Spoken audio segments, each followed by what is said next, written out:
کیا اللہ تعالیٰ کا دیا ہوا دین اور اس دین کی عیدیں ہمارے لیے کافی نہیں ہیں؟ کیوں دیکھتے دوسروں کی عیدوں کی طرف للچائی ہوئی نظر سے؟ ہم کو تو ان کی عیدوں کی مخالفت کرنی ہے۔ حضرت ام سلمہ رضی اللہ تعالیٰ عنہ سے ایک مرتبہ حضرت ابن عباس نے اپنے غلام کو بھیج کر کے پوچھوایا کہ رسول اللہ صلی اللہ علیہ وسلم کس دن سب سے زیادہ روزہ رکھتے تھے؟ تو حضرت ام سلمہ نے کہا سنیچر اور اتوار کے دن۔ کیوں رکھتے تھے سنیچر اور اتوار کے دن سب سے زیادہ روزے؟ کیونکہ رسول اللہ صلی اللہ علیہ وسلم نے فرمایا سنیچر کا دن یہودیوں کی عید کا دن ہے، ہفتہ واری، اور اتوار کا دن عیسائیوں کی عید کا دن ہے۔ تو میں چاہتا ہوں کہ ان کی عید کے دنوں میں روزہ رکھ کر کے ان کی مخالفت کروں۔ ہفتہ واری عید کے دن بھی ان کی مخالفت کے لیے رسول اللہ روزہ رکھتے تھے۔ یہ رسول اللہ کی سنت ہے، جن کی رسالت کا ہم کلمہ پڑھنے والے ہیں، اور رسول اللہ کی رسالت کا کلمہ پڑھ کر کے ہم کافروں کے تہوار منائیں؟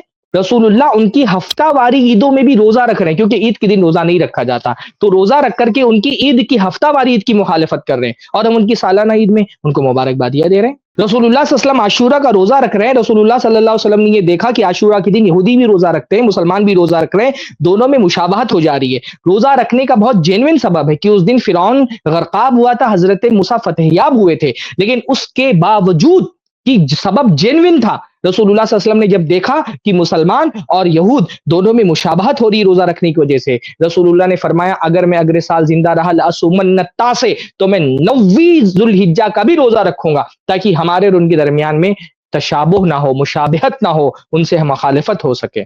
رسول اللہ صلی اللہ علیہ وسلم فرما رہے ہیں کہ یہودی جوتا پہن کر کے نماز نہیں پڑھتے، تم جوتا پہن کر کے نماز پڑھو تاکہ ان کی مخالفت ہو۔ رسول اللہ صلی اللہ علیہ وسلم فرما رہے ہیں کہ یہودی حالت حیض میں عورتوں سے بالکل دور ہو جاتے ہیں، نہ ان کے ہاتھ کا کھانا کھاتے ہیں، نہ ان سے قربت کرتے ہیں۔ رسول اللہ نے فرمایا کہ ہر کام کرو سوائے ہم بستری کے۔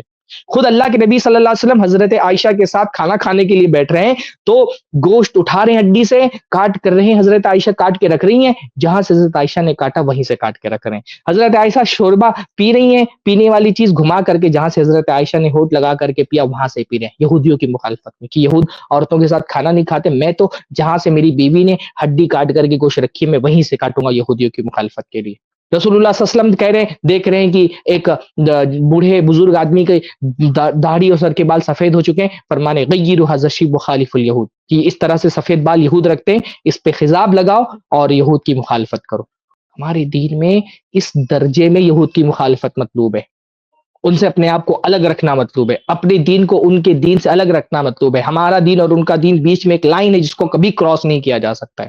اور مسلمان عیدیں منا رہے ہیں، خوشی منا رہے ہیں اس پر، ہاں یہ خوشی منانے کا وقت ہے، ان کے شاعر کا اظہار کر رہے ہیں۔